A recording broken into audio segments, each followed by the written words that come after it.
Saturday. He's 10 months old.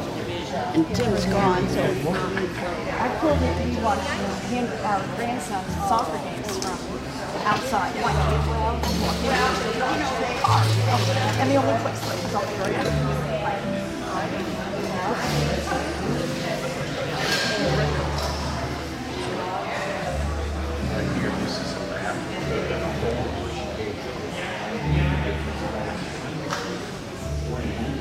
Europe and shows Poland what changes and everything during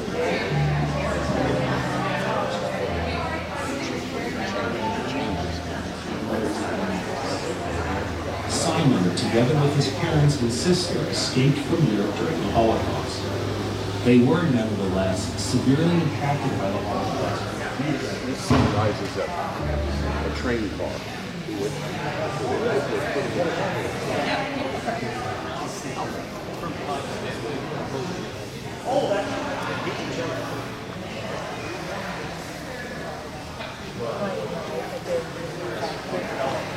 How you doing? Fine, how are you? Good. Hi, Doc. Smile for the Canon camera. Good to see you. Good to see you too. Sandra? No, I do. Don Schmidt. He's a Glad to meet you. Pleasure. volunteer out here for. Oh, last 4 years now. Yeah. It's in your blood. Yes, it does. I do this kind of because I honor my parents, because she was a Republic Aviation final inspector and Dad was a captain in the Army on Army finance. He made sure people got paid. Yeah. Oh, nice.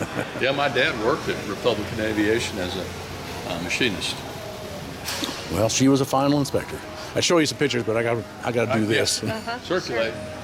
Enjoy. And then those are the 50 caliber and different.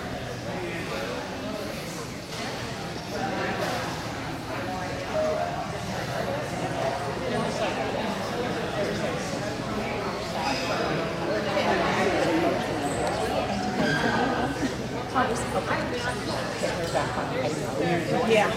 Since we were open. Yeah.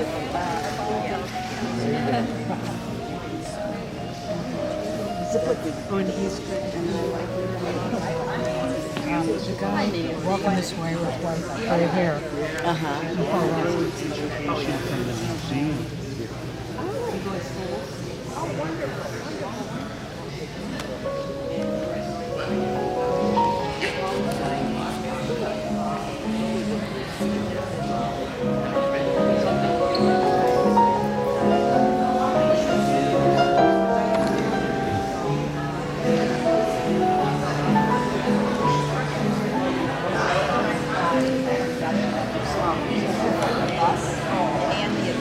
Those are good. Grilled cheese puffs. Oh, are they good? These are my favorite. I don't think you guys eaten yet, Hazel. Are they? You want to smile? We're supposed to eat a new procedure where they're looking at injecting some kind of material between, you know how they say bone on bone, between that bone on bone to cushion it. And I think that makes good sense. Oh, hi. Brett, How are you? Hi. Good. Nice to see you. See you too. I can take a cab, please.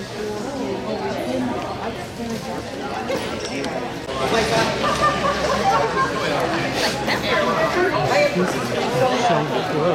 don't know. I'm just okay. Oh, wow.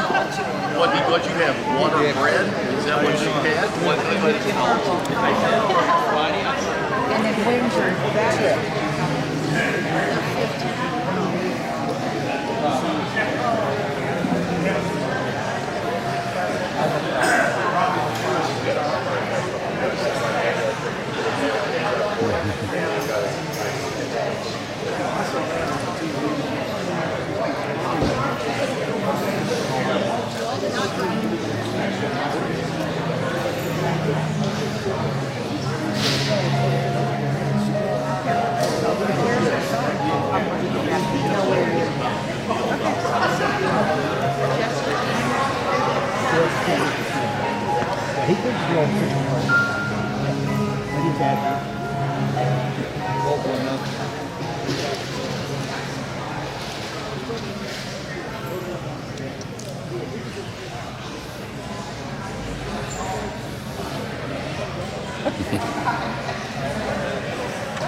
Gotcha.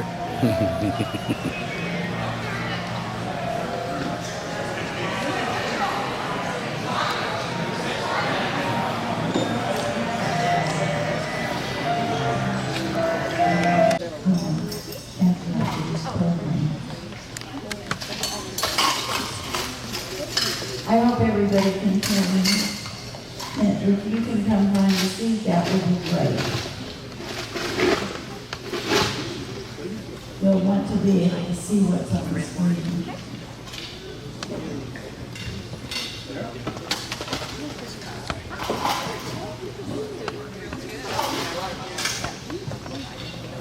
Oh. I think I don't get any call. All right, if you have a cell phone. You reuse this, that's why you can't.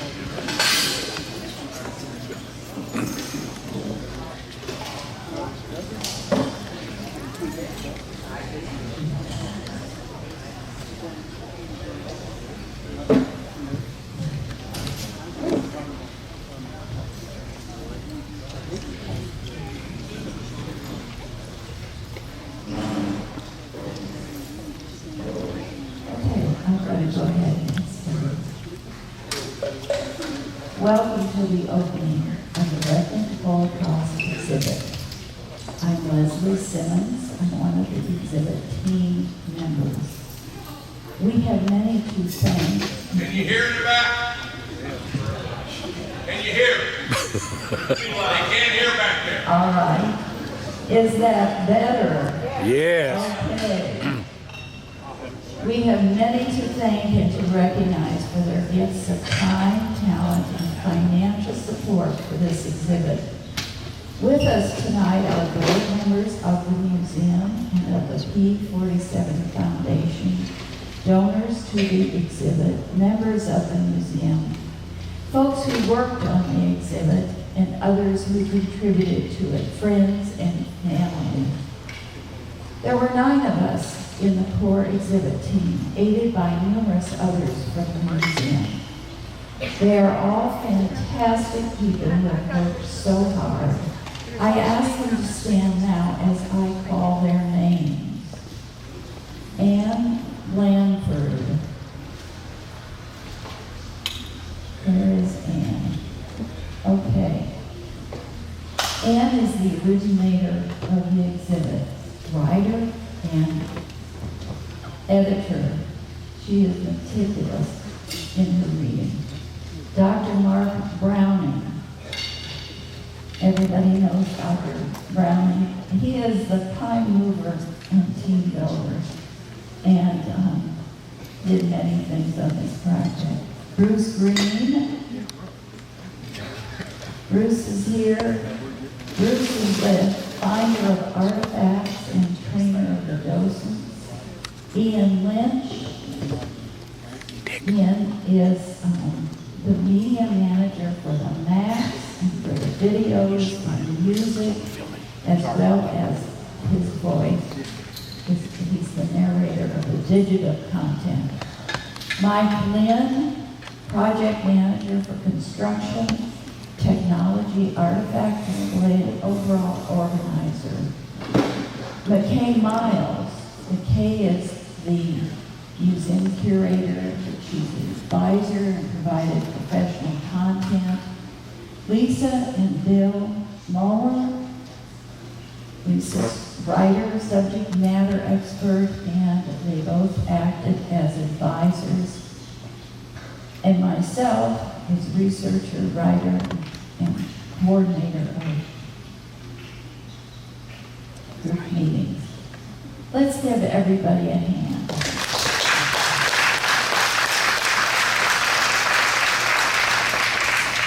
We also recognize the businesses that partnered with us and produced the visual results of our ideas.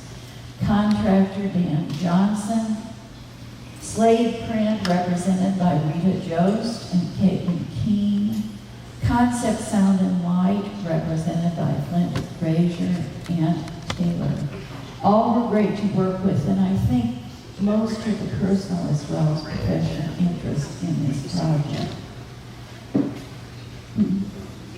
Tonight we celebrate the opening of a new museum exhibit.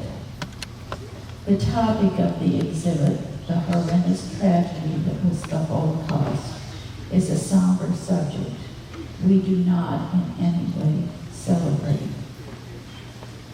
We remember the lives and the accomplishments of the Rechnics, Edward, Regina, and Irene, who were able to survive the Holocaust despite all the hardships and cruelties they experienced.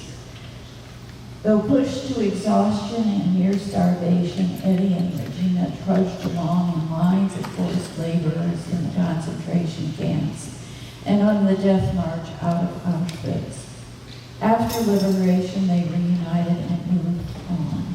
Eventually, they came to this country, to this town, where they set about rebuilding their lives, learning the language, learning the ways of the community, making friends, and keeping their faith. This exhibit is as much about the perseverance and fortitude of the Rechnics as it is about the evils and events of the Holocaust. Yet the two came together in the final years of Irene's Rechnic's life. For years, Irene could not talk about what happened during the Holocaust. But in 2020, the COVID pandemic and isolation caused Irene to relive her year as a hidden child during the Holocaust in Poland. She reflected on all that had happened to her family. She was fearful that another Holocaust could occur. In the end, Irene's concerns for humanity and the future of the United States outweighed her reticence and the pain of remembrance, so that she was able in her final months to initiate events and activities to tell about the Holocaust and to honor her parents. Since Irene's death in July 2022, Irene's dear friend, Anne Blanford, has diligently worked to carry out Irene's wishes that funds be used in remembrance of the Holocaust and to honor Irene's parents. Anne Blanford commissioned a video especially for this Holocaust exhibit. That video titled, "Never Forget, Never Again, Irene Rechnic, Holocaust Survivor," we are about to see. It was produced by Stan Newman in association with Neil Kellen. Both of them are here this evening. Following the video, we will hear from Dr. Mark Brown. Thank you.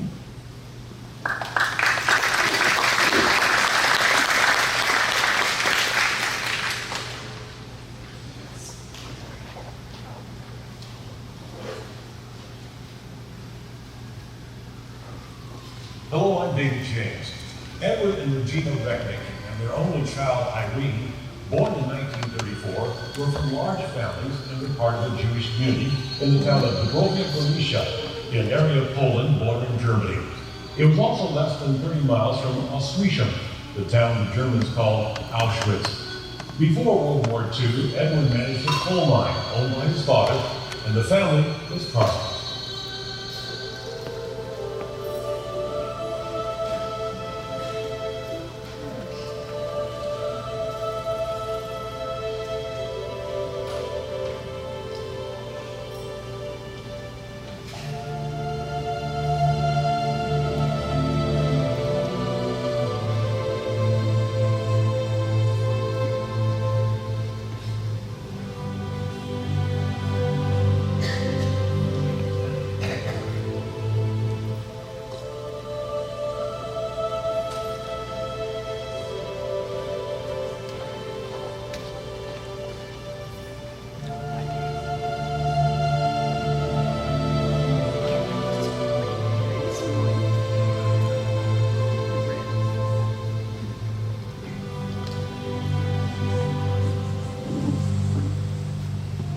In September 1939, the Germans invaded Dubrovia Gorizia and surrounding areas. The Rechnics, along with the Jewish people, were forced out of their homes and into ghettos. It was a miserable existence. There was the constant fear of being selected for transfer to Auschwitz or being shot for no reason at all. The Rechnics lived that way for 5 years, with conditions and treatment worsening all the time. In early 1944, Irene's father, Edward, found a place to hide Irene among Gentiles in the home of a mine worker who knew Edward and the family. The family was paid to take Irene into their home as a hidden child. Irene Rechnic's story is one that's so hard for people to really imagine was reality. She was one of thousands of children who were known as hidden children. It's an unbelievable story, and we can only imagine what that does for a child. To be taken from your parents, to go into a home with strangers, to fear for your life, to not know what's happening to your own parents and family. Edward and Regina were transported to Auschwitz, where they were selected to be workers. As Edward later recalled, those deemed unfit to work, including mothers with small children, were taken immediately by truck to the gas chambers, where they were murdered. Regina recalled years later and said, "We saw them go in and not come out. We saw the flames night and day. We smelled the burning bones." They lived under constant threat of being killed and were forced to watch executions of other prisoners. Early in 1945, the Germans began to move prisoners out of Auschwitz ahead of the Russians, advancing from the east. Nearly 60,000 prisoners were forced on death marches with little food, water, or clothing. It was in the winter, 45, January. Regina's sister, my aunt, Leosha, had also survived the camps up to that point. And they marched during the march. Leosha, if you fell behind or you fell by the side, the Germans were shooting the people who had fallen. Leosha was not able to march, her feet were frozen. But so Regina was holding her up while they were walking on the road. At one point, Leosha was thirsty and there was snow all around. She ran to the side of the road and scooped up some snow that she wasn't eating or drinking, and the German guards came over and shot her.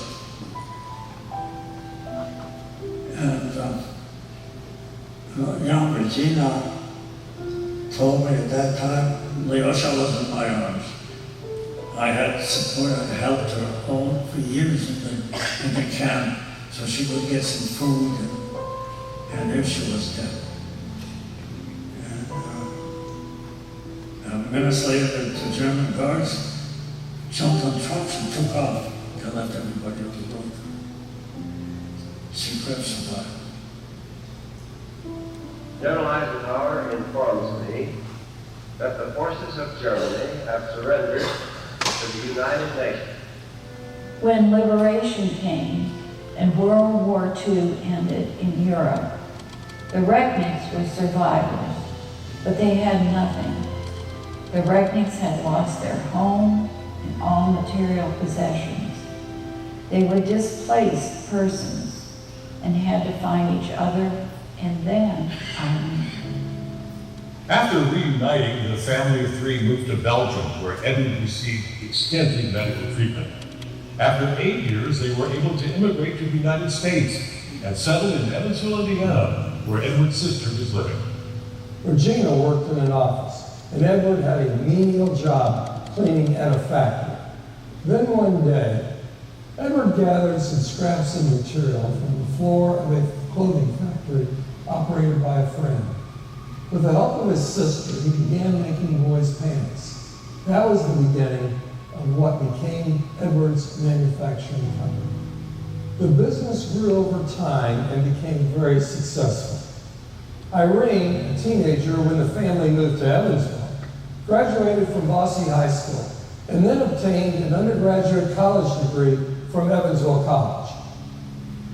Then she went to New York City and New Jersey to work as a translator and a language teacher, always a lover of learning. Irene went to the University of Wisconsin in Madison for an MA in French, then progressed to working on her PhD in French literature. Sadly, she was never able to complete her PhD because in 1982, her mother, Regina, a Holocaust survivor, was killed in an auto accident in which she was a passenger with a group of women. Then Irene returned to Evansville to care for her father. Edward died of heart failure 3 years later. Irene never moved from the house she had lived in with her parents since they arrived in Evansville. Irene Rechnic was our neighbor for 25 years. She was known for smiling, for her wit, and for her quietness. I never got Irene to open up about her experiences during World War II. We've been videoing World War II veterans. And from what I have found, talking to many of their family members, they usually don't talk. Their experiences were so horrible that some of them pushed it behind and they didn't ever want to talk about it. I think that's what happened to Irene. It was difficult for Irene to think or talk about the years of the Holocaust. Yet she strongly believed that the memory of the Holocaust, all its horror and what her family and many others had endured under the Nazi regime, needs to be remembered as a caution today and in the future of what can happen. She told me how much she wanted to make sure young people did not forget the Holocaust. And so she said, I want to know the best way to keep this alive, and I think it will be by having some sort of lecture series at the USI campus. Thanks to her generosity and her kindness, every fall there will be a special presentation here on the campus. Two children of the Holocaust, Simon and Irene, cousins who survived the horrors of World War II. Their message, never forget the millions who died and how it happened. Sadly, Irene passed away July 19, 2022, 2 months before the inaugural lecture. I'm David James. Never forget, never forget.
Funding for this program was made possible through a gift from Anne Blanford in memory of the Rechnic family.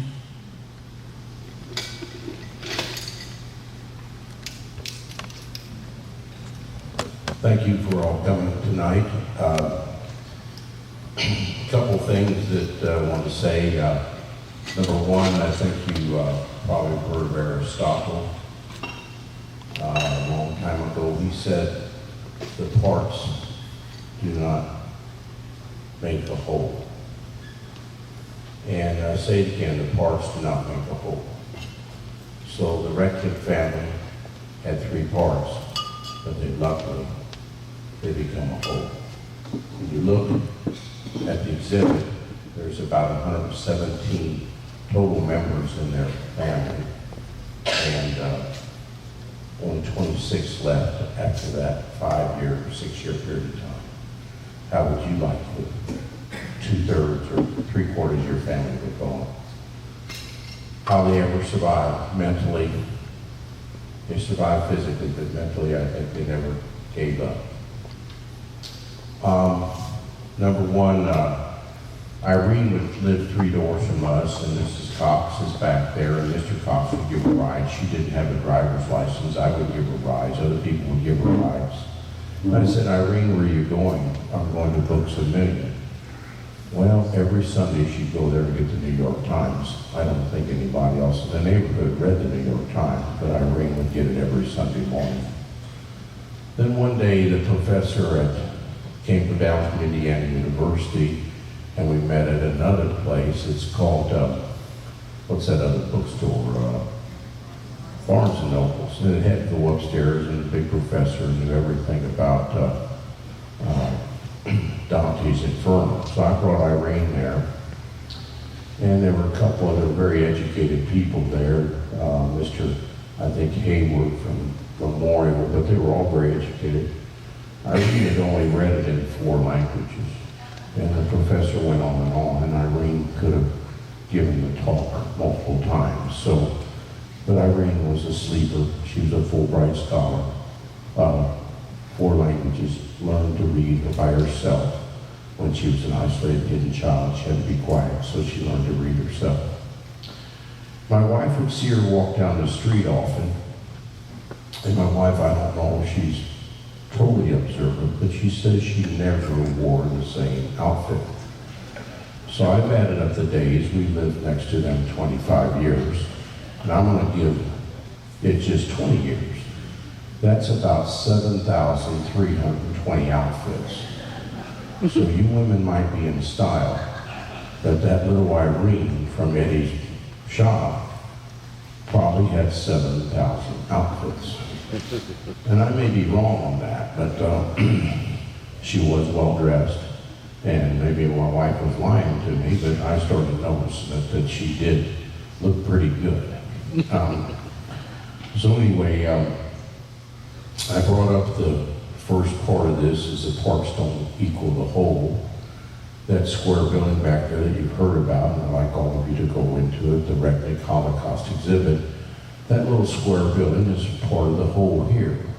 Ann and Leslie came to the museum and asked, could we put this exhibit here, or create an exhibit? And so the museum agreed to put an exhibit here. That's close to 2 years later. I had about 9 perfectionists working on this board. Now, I'm not one of those. So it was challenging for them to deal with me, and I was challenged by the perfection. So if you look at that, we're not people that have created a lot of that, but you look at the piece that's done there, it is, I'm just amazed at how well it's done. So that's part of this museum. That Great Big Plains part of this museum.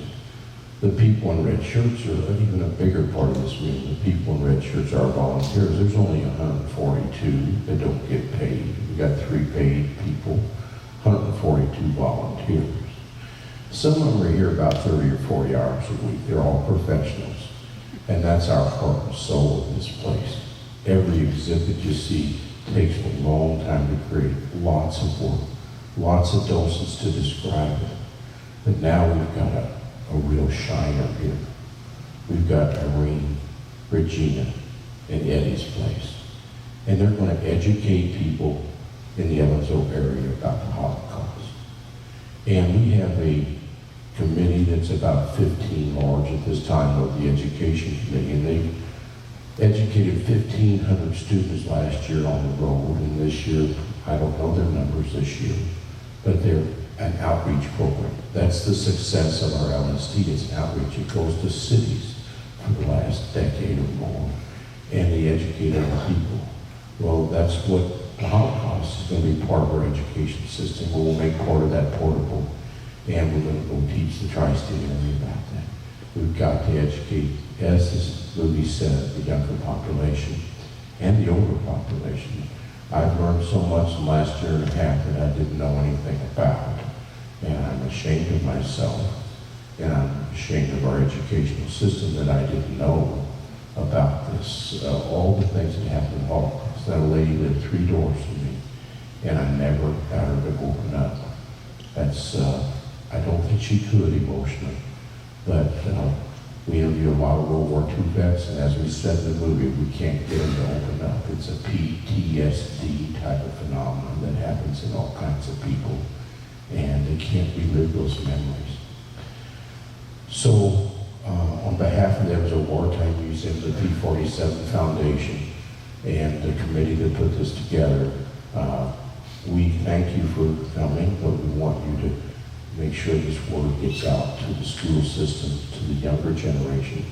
And that's on your shoulders. You can ignore what I'm saying, but you have to start bringing people out here. And your wisdom of talking about the exhibit and other things is very important.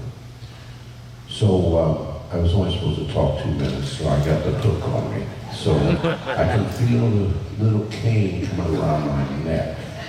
And the noose is getting tighter. Leslie, I am sorry. So, who's going next here, Leslie? This is Bruce. Now, he's only worked on Holocaust exhibits for 35 years, and he's gone with Eva Kors to the Auschwitz 2 different times. She was an identical twin and had experiments on. So he's not very knowledgeable in this area. So here's Bruce reading.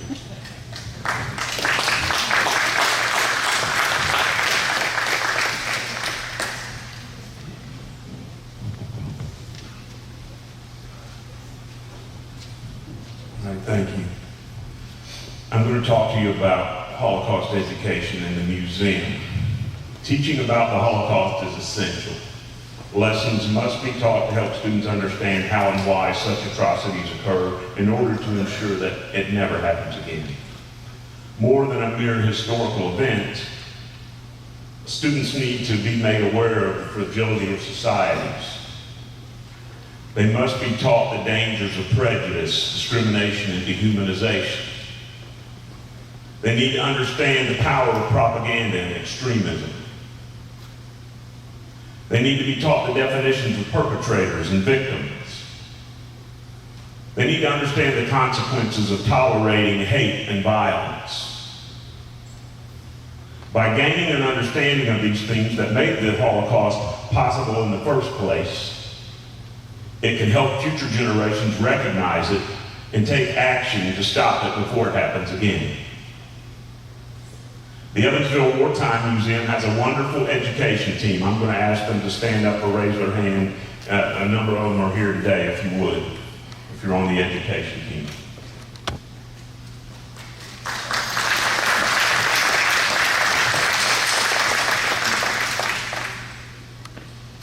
This education team is focused and determined to share the history represented by this museum with school groups and others.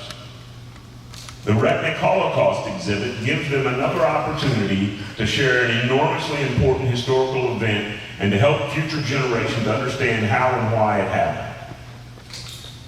Therefore, as the generation that experienced and were eyewitnesses to the Holocaust passes on, it's vitally important to continue to teach future generations about the atrocities of the Holocaust.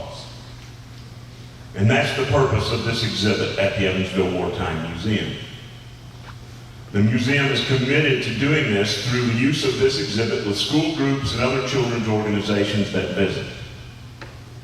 The museum will also take this information on the road to groups that do not have the opportunity to visit the museum. This exhibit gives us the opportunity to pass along vital information that must never be forgotten in order to ensure that it never happens again. Thank you.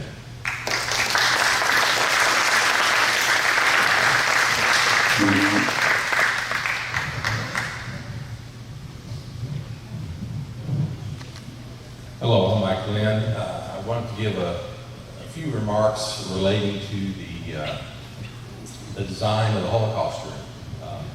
Back in March 2023, Mark Brown gave me a call, said that we had the opportunity to develop this exhibit, and would we have maybe 4 foot by 5 foot by 18-inch deep cabinet.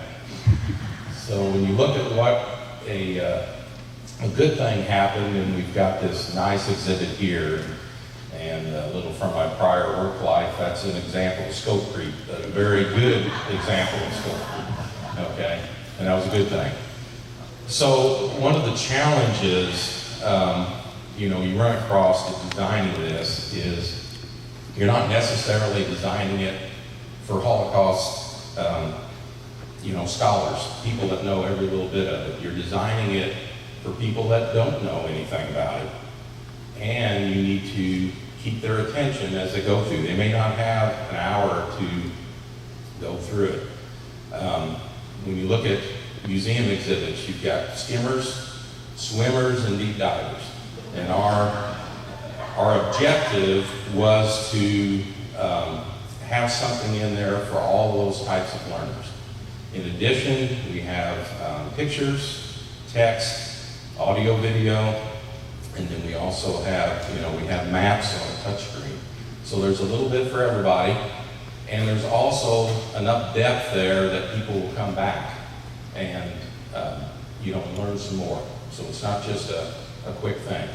So the whole objective is somebody that doesn't know anything about this will be able to go in there, not be overwhelmed, but they can pick out and be able to see this very good video.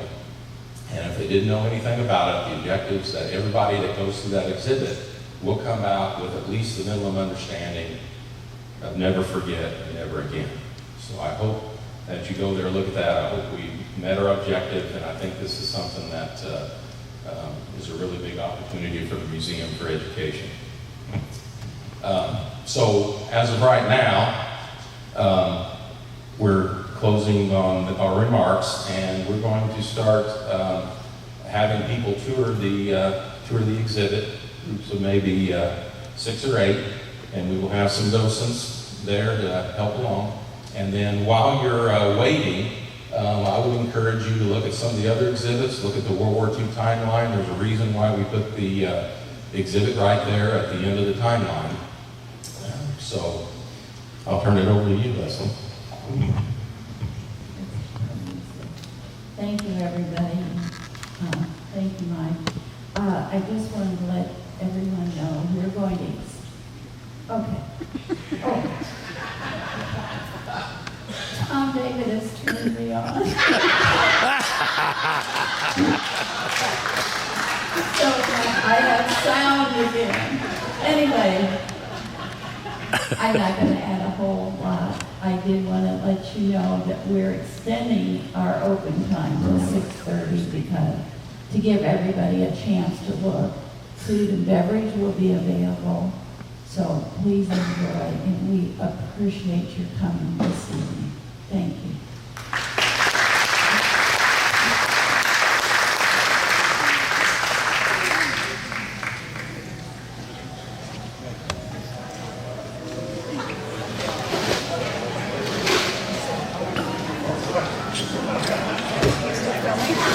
Go ahead.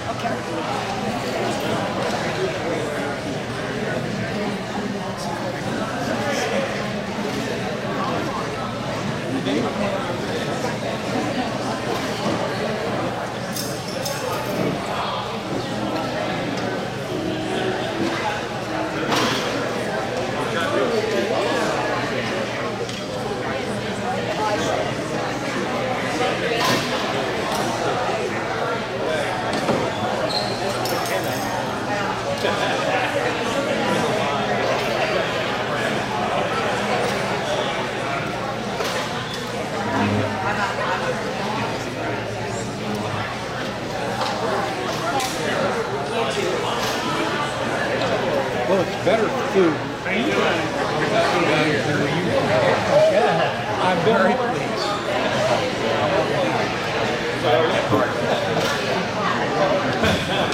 You wanted an extra special. Hey,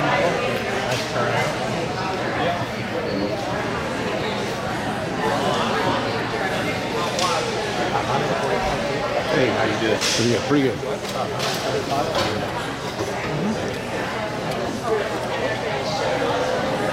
A lot of passion.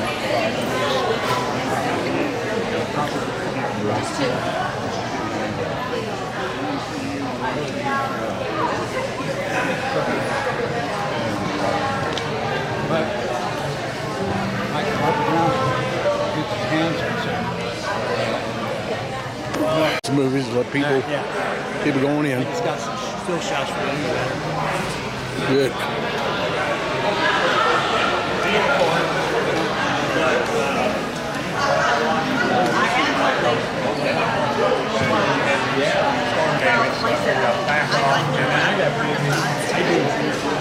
Oh, you do the backsplash?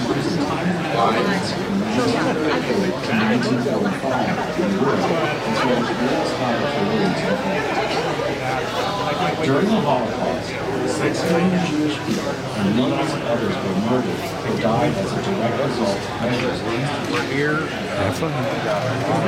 Exhibits in the community. You got it.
Yeah, I've been to a number of those workshops over the years.